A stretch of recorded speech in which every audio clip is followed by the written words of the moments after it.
उन्हें voter list पर मुर्दा घोषित कर दिया जा रहा है और जो मर चुके हैं उन्हें जिंदा कहा जा रहा है।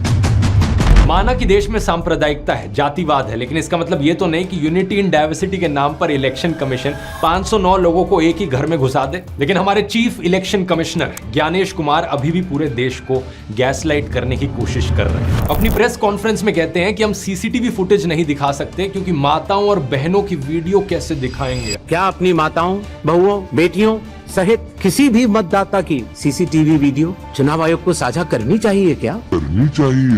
अरे बाप रे, क्या आप यहाँ बाथरूम की फुटेज दिखा रहे हो? क्या किसी के बेडरूम की फुटेज दिखा रहे हो? नहीं ना, किसी के घर के अंदर की फुटेज तो नहीं है ना, ये पोलिंग बूथ है। और फिर प्रेस कॉन्फ्रेंस में आकर चिल्लाते हैं कि एविडेंस कहाँ है, एविडेंस लेकर आओ। सारा एविडेंस तो अपनी पॉकेट में रख रखा है। नमस्कार दोस्तों, 7 अगस्त 2025 पहली प्रेस कॉन्फ्रेंस की कांग्रेस नेता राहुल गांधी ने। उन्होंने वोट चोरी को एक्सपोज किया।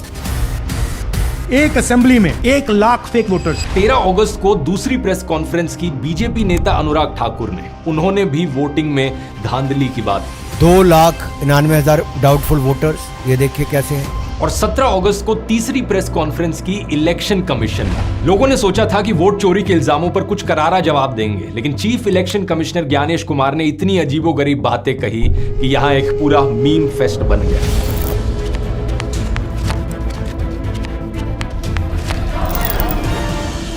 आइए इस पूरे मुद्दे को थोड़ा गहराई से समझते हैं। राहुल गांधी की वोट चोरी वाली प्रेस कॉन्फ्रेंस की ये तस्वीर आपने जरूर देखी होगी, सोशल मीडिया पर बहुत वायरल हुई है। इस फोटो में ऊपर लिखा है 1,250 वोट चोरी, नीचे लिखा है 5 तरह की वोट चोरी। क्या है ये 5 तरीके?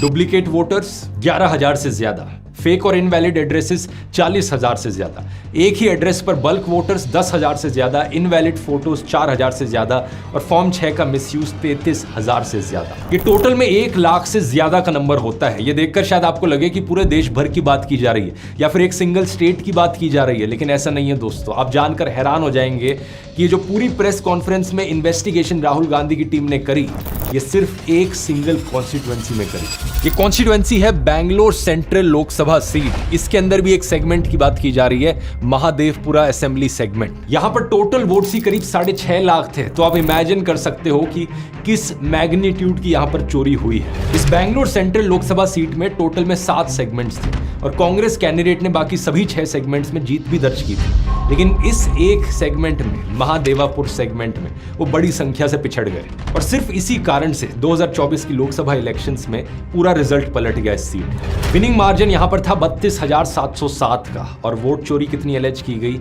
1,250,000। इसका मतलब यह हुआ दोस्तों कि डेमोक्रेसी को हाईजैक किया जा चुका है। राहुल गांधी ने यह भी आरोप लगाया है कि 2024 की महाराष्ट्र असेंबली इलेक्शंस को भी कुछ इसी तरीके से चुरा लिया गया था। असल में यह बात पहले भी उठी थी दोस्तों। आप ये 16 जनवरी का न्यूज आर्टिकल देख सकते हैं। देश भर में लोकसभा की इलेक्शंस और महाराष्ट्र में असेंबली इलेक्शंस सिर्फ कुछ ही महीने के गैप में हुए थे, लेकिन जितने वोटर्स ने लोकसभा की इलेक्शन में वोट दिया और जितने वोटर्स ने महाराष्ट्र की स्टेट इलेक्शंस में वोट दिया, उसमें एक बहुत बड़ा अंतर है। स्टेट इलेक्शंस में अचानक से 1 करोड़ नए वोटर्स जुड़ गए। केवल 5-6 महीने में 1 करोड़ नए वोटर्स।